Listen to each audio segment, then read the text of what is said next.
नमस्कार। एक बार फिर से बहुत बहुत स्वागत है आप सभी का परीक्षा वर्ल्ड के इस यूट्यूब चैनल में। दोस्तों UP triple S C PET 2021 के लिए हम जो हिस्ट्री की अति संभावित प्रश्नों की सीरीज स्टार्ट किए हुए हैं, उसमें आज हम 4 मोस्ट इम्पॉर्टेंट टॉपिक कवर करने वाले हैं। सम्राट अशोक, समुद्रगुप्त, चंद्रगुप्त द्वितीय और हर्षवर्धन। इन 4 टॉपिक से जुड़े जितने भी इम्पॉर्टेंट प्रश्न बन सकते हैं एमसीक्यूज के फॉर्म में, उनको आज के इस वीडियो में हम डिस्कस करेंगे। ये चारों जो टॉपिक आपके हैं, सम्राट अशोक, समुद्रगुप्त, चंद्रगुप्त द्वितीय और हर्षवर्धन, इनका जो सिलेबस है आपके पीईटी के एग्जाम में दिया गया। तो इस टॉपिक से जुड़े जितने भी महत्वपूर्ण प्रश्न बन सकते थे उनको हमने इस वीडियो में सम्मिलित किया हुआ है। तो इस वीडियो का बिल्कुल ध्यान से अटेंड कीजिएगा। तो चलिए वीडियो को शुरू करते हैं। तो पहला सुपर इंपॉर्टेंट प्रश्न आपकी स्क्रीन पर है, और सम्राट अशोक के शासनकाल में बौद्ध सभा किस नगर में आयोजित की गई थी? तो राइट आंसर आपको बताना है। तो आपको पता होगा जो बौद्ध सभाएं थी वे टोटल 4 बौद्ध सभाएं आयोजित की गई थी। इन 4 बौद्ध सभाओं में से जो उसमें से एक बौद्ध सभा थी उसका आयोजन अशोक के शासनकाल में किया गया था। तो वह कौन सी बौद्ध सभा थी? तो इसमें से जो 4 में से जो तीसरी बौद्ध सभा थी उसका जो आयोजन था आपका किया गया था सम्राट अशोक के शासनकाल में। तो इसे आप याद रखिएगा। तो तीसरी जो बौद्ध सभा थी इसका आयोजन किया गया था आपका पाटलिपुत्र में। तो आप इसे याद रखिएगा कब किया गया था? तो पाटलिपुत्र में किया गया था 250 ईसा पूर्व में। कब? तो पाटलिपुत्र में 250 ईसा पूर्व में जो है तीसरी बौद्ध सभा का आयोजन किया गया था सम्राट अशोक के टाइम पीरियड में। तो आप इसे याद रखिएगा, काफी इंपॉर्टेंट है। तथा इसके अध्यक्ष कौन बनाए गए थे? तो इस तृतीय सभा के अध्यक्ष बनाए गए थे मोगलीपुत्र तिस्स का क्या नाम था? तो मोगलीपुत्र तिस्स को जो है सम्राट अशोक के शासनकाल में जो तीसरी बौद्ध संगीति का आयोजन किया गया था उसका अध्यक्ष बनाया गया था। तो ये वेरी वेरी इंपॉर्टेंट है, आप इसे ध्यान दीजिएगा। टोटल 4 बौद्ध संगतियों का आयोजन किया गया था तथा ये चारों जो बौद्ध संगतियाँ इनके बारे में हम जब महात्मा बुद्ध का चैप्टर पढ़ेंगे तो उसमें हम पूरे डिटेल में डिस्कस करेंगे। तो आज के लिए बस आप इतना ही जानिए कि जो तीसरी बौद्ध सभा थी इसका जो आयोजन था सम्राट अशोक के शासनकाल में 250 ईसा पूर्व में पाटलिपुत्र में किया गया था। इसके बाद अगला प्रश्न है, सारनाथ स्तंभ का निर्माण किसने करवाया था? तो सारनाथ स्थित स्तंभ का जो निर्माण किसके द्वारा कराया गया था? तो आप ध्यान दीजिएगा, सारनाथ का जो स्तंभ है इसका निर्माण करवाया था सम्राट अशोक ने। यानी कि राइट आंसर आपका जाएगा ऑप्शन बी, सम्राट अशोक के द्वारा जो है सारनाथ स्तंभ का निर्माण करवाया गया था। तो वेरी वेरी इंपॉर्टेंट, आप ध्यान दीजिएगा। अगला प्रश्न है, सांची का स्तूप किस शासक ने बनवाया था? तो सांची के स्तूप का जो निर्माण है किस शासक ने करवाया था? तो आप ध्यान दीजिएगा, जो सांची का स्तूप था इसका निर्माण करवाया गया था किसके द्वारा? तो सम्राट अशोक के द्वारा। कहाँ पे कराया गया? तो एमपी यानी कि मध्य प्रदेश में जो है सांची का स्तूप बनवाया गया था किसके द्वारा? तो आपका अशोक के द्वारा। तो आप इसे याद रखिएगा। इसके बाद अशोक के शिलालेखों में किस भाषा का प्रयोग किया गया था? Very very important. तो अशोक के शिलालेखों में जो है किस भाषा का प्रयोग किया गया था? तो आप ध्यान दीजिएगा, अशोक की जो शिलालेखें हैं उसमें अधिकतर प्राकृत भाषा का, किस भाषा का? तो अशोक के शिलालेखों में जो है प्राकृत भाषा का जो है उपयोग किया गया था। यानी कि राइट आंसर आपका जाएगा ऑप्शन बी, यानी कि जो अशोक के शिलालेख थे उसमें प्राकृत भाषा का जो है उपयोग किया गया था। तो आप इसे ध्यान दीजिएगा। एक चीज़ और आप नोटिस कर लीजिएगा, जो अशोक के अधिकांश अभिलेख हैं यानी कि जो अशोक द्वारा बनाए गए अधिकांश अभिलेख हैं उनमें प्राकृत भाषा और ब्राह्मी और लिपि का जो है अधिकतर उपयोग किया गया। लेकिन 2 अभिलेख आपको ऐसे मिलेंगे जहां पे खरोष्टी भाषा का भी उपयोग किया गया था। ये 2 अभिलेख कौन कौन से अशोक के? तो आप ध्यान दीजिएगा, एक हो गया आपका शाहबाजगढ़ी, वेरी वेरी इंपॉर्टेंट है, शाहबाजगढ़ी अभिलेख, और एक आपका हो गया यहाँ पे गढ़ी होगा तो शाहबाजगढ़ी अभिलेख, और एक आपका हो गया मानसेहरा अभिलेख। तो ये 2 इंपॉर्टेंट अभिलेख हैं सम्राट अशोक के जिनमें खरोष्टी लिपि का उपयोग किया गया है। इन 2 अभिलेखों के अलावा जितने भी इंपॉर्टेंट अभिलेख बनवाए गए हैं सम्राट अशोक के द्वारा उनमें प्राकृत भाषा और ब्राह्मी लिपि का उपयोग किया गया है। तो वेरी वेरी इंपॉर्टेंट, आप इसे ध्यान दीजिएगा। तथा मानसेहरा का अभिलेख और शाहबाजगढ़ी का अभिलेख में जो है खरोष्टी लिपि का उपयोग किया गया था, इसे आप ध्यान दीजिएगा। इसके बाद अगला इंपॉर्टेंट है, निम्नलिखित में से कौन सा अशोककालीन अभिलेख खरोष्टी लिपि में है? तो मैंने आपको अभी बताया शाहबाजगढ़ी और आपका हो गया एक कौन सा? मानसेहरा। तो ये 2 इंपॉर्टेंट अभिलेख हैं जिनमें जो है खरोष्टी लिपि का उपयोग किया गया। एक हो गया आपका शाहबाजगढ़ी और हो गया दूसरा मानसेहरा। तो ये वेरी वेरी इंपॉर्टेंट, आप इसे ध्यान दीजिएगा। इसके बाद अशोक के अभिलेखों को मतलब सर्वप्रथम किसने पढ़ा था? तो अब अशोक के जो शिलालेख हैं उनको जो है सर्वप्रथम किसने पढ़ा था? तो सर्वप्रथम पढ़ा था जेम्स प्रिंसेप ने। कब पढ़ा था? तो 1837 ईस्वी में। तो राइट आंसर आपका जाएगा 1837 ईस्वी में सर्वप्रथम जेम्स प्रिंसेप के द्वारा जो है अशोक के शिलालेखों को पढ़ा गया था। तो राइट आंसर आपका हो जाएगा ऑप्शन ए। इसके अलावा अशोक के जो जितने भी स्तंभ लेख हैं उनकी खोज किसके द्वारा की गई थी? तो 1750 ईस्वी में टीफे थैलर, एक नाम इंपॉर्टेंट है, टीफे थैलर, इसके द्वारा जो है अशोक के स्तंभ लेखों की खोज की गई थी 1750 में। लेकिन अशोक के जो अभिलेख थे उनको पढ़ा था 1837 में जेम्स प्रिंसेप ने। तो इसे आप याद देखिएगा, वेरी वेरी इंपॉर्टेंट है। मैं एक बार फिर से रिपीट कर दे रहा हूँ। अगर आपसे एग्जाम में पूछे कि अशोक के अभिलेखों की जो खोज है किसके द्वारा की गई थी सर्वप्रथम, तो जो है टीफेन थैलर के द्वारा जो है सर्वप्रथम दिल्ली में अशोक के स्तंभ लेखों की खोज की गई थी 1750 में। वहीं अगर आपसे पूछा जाए एग्जाम में कि अशोक के शिलालेखों को सर्वप्रथम किसने पढ़ा था, तो अशोक के शिलालेखों को सर्वप्रथम पढ़ा था 1837 ईस्वी में। किसने? तो जेम्स प्रिंसेप ने। तो दोनों इंपॉर्टेंट, दोनों आपको याद रखना है। इसके बाद अगला प्रश्न है, प्राचीन भारत में कौन सी लिपि दाईं से बाईं ओर लिखी जाती थी? Very very important. तो इसमें से कौन सी लिपि थी जो दाईं से बाईं ओर लिखी जाती थी? तो आप ध्यान दीजिएगा, इसमें से आपको मिलेगी खरोष्टी लिपि, यानी कि राइट आंसर आपका जाएगा ऑप्शन सी, यानी कि जो खरोष्टी लिपि थी वह जो है आपकी दाईं से बाईं ओर लिखी जाती थी। तो वेरी वेरी इंपॉर्टेंट, आप ध्यान दीजिएगा, जो खरोष्टी लिपि थी यह दाईं से बाईं ओर लिखी जाती थी। तो वेरी इंपॉर्टेंट, आप इसे ध्यान दीजिएगा। अगला प्रश्न है, अभिलेखों में किस शासक का उल्लेख प्रियदर्शी और देवनामप्रिय के रूप में किया गया? वेरी वेरी इंपॉर्टेंट भी है। तो किसके अभिलेखों में जो है मतलब आपको उस शासक का नाम बताना है जिसके अभिलेखों में प्रियदर्शी और देवनामप्रिय के रूप में उस शासक का जिक्र किया गया है। तो इस शासक का क्या नाम है? तो अशोक, यानी कि सम्राट अशोक के अभिलेखों में उसका जो है देवनामप्रिय और प्रियदर्शी के रूप में उसका जो है उल्लेख किया गया। तो राइट आंसर आपका जाएगा सम्राट अशोक। तो आप इसे याद देखिएगा। वहीं इसके 4 इंपॉर्टेंट शिलालेख है, जैसे मास्की, गुर्जरा, उद्गोलम और नेट्टूर। ये इसके इंपॉर्टेंट शिलालेख है जिसमें अशोक का नाम का जिक्र है। इसे भी आप याद रखिएगा। ये भी आपसे एग्जाम में पूछा जा सकता है कि अशोक का कौन सा शिलालेख है जिसमें उसके नाम अशोक का जिक्र है। तो 4 इंपॉर्टेंट शिलालेख हैं। एक तो हो गया मास्की, दूसरा हो गया गुर्जरा, तीसरा हो गया उद्गोलम और चौथा हो गया नेट्टूर। मैं यहाँ पे लिख दे रहा हूँ। एक हो गया मास्की आपका, एक हो गया आपका गुर्जरा हो गया, उसके बाद आपका हो गया उद्गोलम शिलालेख, उसके बाद आपका हो गया एक नेट्टूर। यहाँ पे मैं लिख दे रहा हूँ, तो नेट्टूर शिलालेख। तो ये इंपॉर्टेंट 4 शिलालेख हैं अशोक के जिसमें अशोक के नाम का जिक्र है। तो इसे भी आप याद रखिएगा। बाकी अन्य जो इसके शिलालेख है उसमें अशोक का नाम देवनाम प्रियदर्शी बताया गया है। तो इसे भी आप ध्यान दीजिएगा, वेरी वेरी इंपॉर्टेंट है।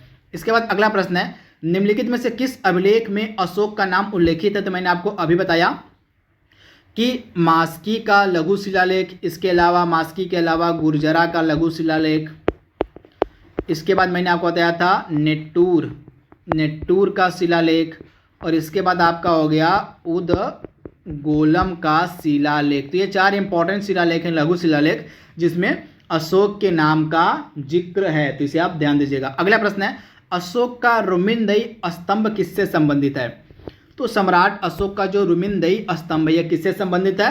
तो बुद्ध के जन्म से संबंधित है, जो है अशोक का रुमिनदई स्तंभ लेख। तो इसे आप याद रखिएगा, बुद्ध के जन्म से संबंधित है अशोक का रुमिनदई स्तंभ लेख। तो आप इसे ध्यान दीजिएगा, वेरी वेरी इंपॉर्टेंट। इसके बाद मैं आपको बता दूं, यह जो अशोक का रुमिनदई स्तंभ लेख है, इससे जो है अशोक के जो है भू राजस्व नीति का पता चलता है। यानी कि आप इसे याद रखिएगा, इसमें जो है बताया गया अशोक का जो रुमिनदई स्तंभ लेख है, इसमें जो है भू राजस्व की राशि जो थी निर्धारित की गई थी उस समय, उसका जिक्र किया गया। इसे भी आप याद रखिएगा। इसके अलावा जो धार्मिक कर थे, जो धार्मिक कर उस समय लिए जाते थे, उसको माफ़ करने का जिक्र भी इसी स्तंभ लेख में बताया गया है। तो इसे भी आप याद रखिए, काफ़ी इंपॉर्टेंट है।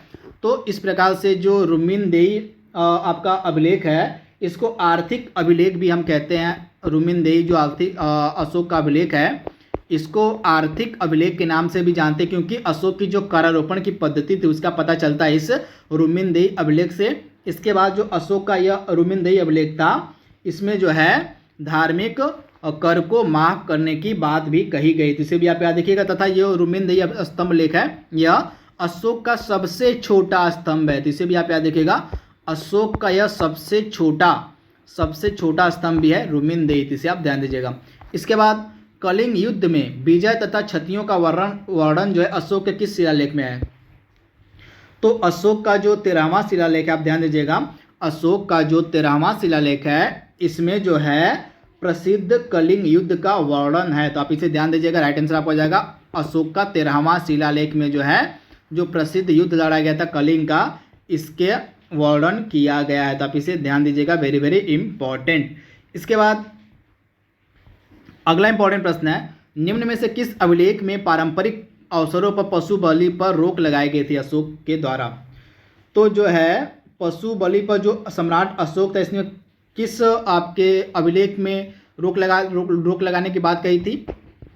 तो अशोक का जो शिलालेख एक था, यानी कि जो अशोक का शिलालेख पहला था, इसमें जो है पशु बलि की निंदा की गई है। तथा इसमें जो है सम्राट अशोक ने कहा है कि जो उसकी संपूर्ण प्रजा है उसकी संतान है। तो इसे भी आप याद रखिएगा, अशोक ने अपने प्रथम शिलालेख में कहा है कि जो उसकी संपूर्ण प्रजा उसकी संतान है। तथा इस प्रथम अभिलेख में जो है अशोक ने पशु बलि की निंदा भी की थी। अगला इंपॉर्टेंट प्रश्न है, टॉलमी फिलाडेल्फस जिसके साथ अशोक के मैत्रीपूर्ण संबंध थे, कहाँ का शासक था?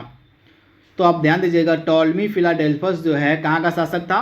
तो यह शासक था आपका मिस्र का, जिसके साथ अशोक के जो है मैत्रीपूर्ण संबंध थे। तो आप इसे ध्यान दीजिएगा, काफ़ी इंपॉर्टेंट है। अशोक के जो मैत्रीपूर्ण संबंध थे ये किसके साथ थे? तो मिस्र के शासक टॉलमी फिलाडेल्फस के साथ। इसे भी आप याद रखिएगा, वेरी वेरी इंपॉर्टेंट। इसके बाद अगला प्रश्न है, भारत का नेपोलियन किसे कहा जाता है? वेरी वेरी इंपॉर्टेंट ये भी है। तो भारत का नेपोलियन हम किसे कहते हैं? तो भारत का नेपोलियन कहा जाता है और चंद्रगुप्त द्वितीय को, यानी कि चंद्रगुप्त द्वितीय को हम विक्रमादित्य के नाम से भी जानते हैं। तो विक्रमादित्य यानी कि चंद्रगुप्त द्वितीय को जो है भारत का नेपोलियन भी कहा, यहाँ पे मिस्टेक हो गई। यहाँ पे किसको? समुद्रगुप्त को भारत का नेपोलियन कहते हैं। आप मिस्टेक के लिए सॉरी। तो यहाँ पे भारत का नेपोलियन हम कहते हैं समुद्रगुप्त को। तो आप इसे याद रखिएगा, चंद्रगुप्त द्वितीय को जो हम विक्रमादित्य के नाम से जानते हैं। तो मिस्टेक हो गया यहाँ पे, तो आप ध्यान दीजिएगा, जो समुद्रगुप्त था इसको हम भारत का नेपोलियन भी कहते हैं। तो आप इसे ध्यान दीजिएगा, ऑप्शन आपका सी बिल्कुल सही हो जाएगा। वहीं समुद्रगुप्त को भारत का नेपोलियन हम कहते हैं और चंद्रगुप्त द्वितीय को जो है विक्रमादित्य के नाम से जाना जाता है। तो इसे आप ध्यान दीजिएगा, जो मैंने मिस्टेक की उसके लिए सॉरी फिर से। तो इसका राइट आंसर आपका जाएगा समुद्रगुप्त। आप इसे ध्यान दीजिएगा। इसके बाद अगला प्रश्न है, प्रथम गुप्त शासक जिसने परम भागवत की उपाधि धारण की थी। तो परम भागवत की जो उपाधि थी धारण की थी चंद्रगुप्त द्वितीय ने। आप ध्यान दीजिएगा, चंद्रगुप्त जो द्वितीय था इसने विक्रमादित्य व परम भागवत की ये दो उपाधियां धारण की थी। तो आप इसे याद रखिएगा, चंद्रगुप्त द्वितीय ने परम भागवत और विक्रमादित्य की उपाधियां धारण की थी। अगला प्रश्न है, इलाहाबाद का स्तंभ लेख निम्नलिखित में से किस एक शासक से संबंधित है? तो इलाहाबाद का जो स्तंभ लेख है यह किस शासक से संबंधित है? तो आप ध्यान दीजिएगा, इलाहाबाद का जो फेमस स्तंभ लेख है यह संबंधित है आपका किससे? तो समुद्रगुप्त से, यानी कि ऑप्शन सी आपका बिल्कुल सही है, समुद्रगुप्त से संबंधित है इलाहाबाद का स्तंभ अभिलेख। तो आप इसे ध्यान दीजिएगा। इसके बाद अगला प्रश्न है, हरिसेन द्वारा रचित प्रयाग प्रशस्ति में निम्न में से किस शासक के विजय अभियान का पता चलता है? तो हरिसेन द्वारा जो रचित प्रयाग प्रशस्ति है इससे जो है किस शासक के विजय अभियान का पता चलता है? तो समुद्रगुप्त के, यानी कि ऑप्शन आपका सी, ऑप्शन जो बी है आपका बिल्कुल सही हो जाएगा, समुद्रगुप्त के विजय अभियान का पता चलता है हरिसेन द्वारा जो रचित था प्रयाग प्रशस्ति उससे। आप इसे ध्यान दीजिएगा। इसके बाद अगला प्रश्न है, निम्न में से किस शासक का अन्य नाम देवगुप्त था? Very very important. तो इसमें से किस शासक का नाम देवगुप्त था? तो यहाँ पे राइट आंसर आपका हो जाएगा चंद्रगुप्त द्वितीय, यानी कि विक्रमादित्य का जो अन्य नाम था वह देवगुप्त था। तो इसे भी आप याद देखिएगा, जो चंद्रगुप्त द्वितीय जिसको हम विक्रमादित्य के नाम से भी जानते हैं इसका अन्य नाम था देवगुप्त। इसे आप ध्यान दीजिएगा। अगला प्रश्न है, निम्न में से किस शासक ने महरौली में स्तंभ लौ स्तंभ का निर्माण करवाया था? तो महरौली का जो लौ स्तंभ था इसका निर्माण किस शासक ने करवाया था? तो महरौली के जो लौ स्तंभ था इसका निर्माण करवाया था चंद्रगुप्त द्वितीय यानी कि विक्रमादित्य ने। तो राइट आंसर हो जाएगा ऑप्शन ए यानी कि चंद्रगुप्त द्वितीय, जिसको हम विक्रमादित्य के नाम से जानते हैं, उसके द्वारा महरौली में लौ स्तंभ का निर्माण करवाया गया था। अगला प्रश्न है, कालिदास, वराहमिहिर, धन्वंतरि इत्यादि प्रसिद्ध विद्वान किसके दरबार में थे? तो ये सभी जो हैं इसके नवरत्नों में से एक थे। तो ये नवरत्न किसके दरबार में रहते थे? तो आप याद देखिएगा चंद्रगुप्त द्वितीय यानी कि चंद्रगुप्त द्वितीय यानी कि विक्रमादित्य के दरबार में भी नवरत्न रहते थे। इनके नवरत्नों में से कुछ फेमस थे, कालिदास, वराहमिहिर, धन्वंतरि। तो इसे भी आप याद रखिएगा, चंद्रगुप्त द्वितीय यानी कि विक्रमादित्य के दरबार में भी नवरत्न रहते थे, जिनमें से कालिदास, वराहमिहिर, धन्वंतरि फेमस थे। इसके बाद अगला इंपॉर्टेंट है, और चीनी यात्री फाहियान किसके शासनकाल में भारत आया था? तो जो चीनी यात्री फाहियान था यह 399 ईस्वी में जो है चंद्रगुप्त द्वितीय के शासनकाल में भारत आया था, यानी कि ऑप्शन जो आपका ए है बिल्कुल सही हो जाएगा। चीनी यात्री जो फाहियान था वह चंद्रगुप्त द्वितीय यानी कि आपके विक्रमादित्य के शासनकाल में भारत आया हुआ था। तो आप इसे ध्यान दीजिएगा। अगला प्रश्न है, हर्षवर्धन ने अपने साम्राज्य की राजधानी क्या रखी थी? तो हर्षवर्धन के साम्राज्य की राजधानी थी कन्नौज। तो आप इसे ध्यान दीजिएगा, कन्नौज जो थी हर्षवर्धन के साम्राज्य की राजधानी थी, यानी कि ऑप्शन आपका ए बिल्कुल सही हो जाएगा, कन्नौज। तो आप इसे ध्यान दीजिएगा। इसके बाद अगला इंपॉर्टेंट प्रश्न है, हर्षचरित्र नामक पुस्तक किसके द्वारा लिखी गई है? वेरी वेरी इंपॉर्टेंट भी है। तो हर्षचरित्र नामक जो पुस्तक है लिखी गई है बाणभट्ट के द्वारा। किसके द्वारा? तो बाणभट्ट के द्वारा जो है हर्षचरित्र नामक जो है पुस्तक लिखी गई है। तो आप इसे ध्यान दीजिएगा, वेरी वेरी इंपॉर्टेंट। इसके बाद अगला प्रश्न है, हर्षवर्धन ने 2 महान धार्मिक सम्मेलनों का आयोजन कहाँ किया था? तो हर्षवर्धन ने जो है 2 महान धार्मिक सम्मेलनों का आयोजन कहाँ पर किया था? तो प्रयाग और कन्नौज में, यानी कि ऑप्शन आपका ए बिल्कुल सही हो जाएगा। प्रयाग और कन्नौज में जो है हर्षवर्धन ने 2 महान धार्मिक सम्मेलनों का आयोजन किया था। तो आप इसे याद रखिएगा, प्रयाग और कन्नौज में। अगला प्रश्न है, वेनसोंग किसके शासनकाल में भारत आया हुआ था? तो जो वेनसोंग था जो है हर्षवर्धन के टाइम पीरियड में भारत आया हुआ था। तो आप इसे ध्यान दीजिएगा, वेनसोंग जो था, जो चीनी यात्री था, वह किसके शासनकाल में आया था? तो हर्षवर्धन के। तथा इसकी एक रचना है सी यू की, ये भी इंपॉर्टेंट है। सी यू की नामक जो रचना है ये वेनसोंग की रचना है। तो इसे भी आप याद रखिएगा। तथा वेनसोंग जो है हर्षवर्धन के टाइम पीरियड में भारत आया हुआ था। अगला प्रश्न है, नर्मदा नदी के तट पर किस शासक ने हर्षवर्धन को पराजित किया था? तो नर्मदा नदी के तट पर जो है पुलकेशिन द्वितीय ने जो है हर्षवर्धन को पराजित किया था। तो आप इसे याद रखिएगा, पुलकेशिन द्वितीय का एक आपको मिलेगा अभिलेख एहोल। क्या इस अभिलेख का नाम है? तो पुलकेशिन द्वितीय का जो एहोल अभिलेख है, इस अभिलेख में यह बताया गया है कि जो पुलकेशिन द्वितीय था उसने नर्मदा नदी के तट पर हर्षवर्धन को पराजित किया था। तो ये सोर्स भी आपको याद रखना, एहोल अभिलेख में, जो कि पुलकेशिन द्वितीय का अभिलेख है, इसमें बताया गया है कि पुलकेशिन द्वितीय ने हर्षवर्धन को नर्मदा नदी के तट पर हराया था। इसके बाद अगला प्रश्न है, निम्न में से किस शासक ने रत्नावली, प्रियदर्शिका और नागनंद नामक 3 प्रसिद्ध नाटक लिखे हैं? तो ये जो 3 फेमस नाटक हैं लिखे गए हैं हर्षवर्धन के द्वारा। तो राइट आंसर आपको जाएगा ऑप्शन सी, यानी कि हर्षवर्धन जो था यह एक महान लेखक था तथा इसके द्वारा 3 फेमस नाटक लिखे गए हैं, रत्नावली, प्रियदर्शिका और नागनंद। तो ये तीनों इंपॉर्टेंट है। अगला प्रश्न है, निम्न में से किसे यात्रियों का राजकुमार कहा जाता है? तो हर्षवर्धन के समय जो चीनी यात्री भारत आया हुआ था वेनसोंग, इसको हम यात्रियों का राजकुमार भी कहते हैं। तो वेरी वेरी इंपॉर्टेंट, आप इसे ध्यान दीजिएगा। तो दोस्तों यहाँ पे जितने भी इंपॉर्टेंट एमसीक्यूज बन सकते थे, अशोक, समुद्रगुप्त, चंद्रगुप्त द्वितीय यहाँ पे होगा, चंद्रगुप्त द्वितीय और हर्षवर्धन से जुड़े हुए, उनको हमने यहाँ पे डिस्कस कर लिया है। आई होप यह वीडियो आपके एग्जाम के लिए बहुत ज़्यादा फायदेमंद होगा। तो आज के लिए बस इतना ही। Thank you, thanks for watching, thank you.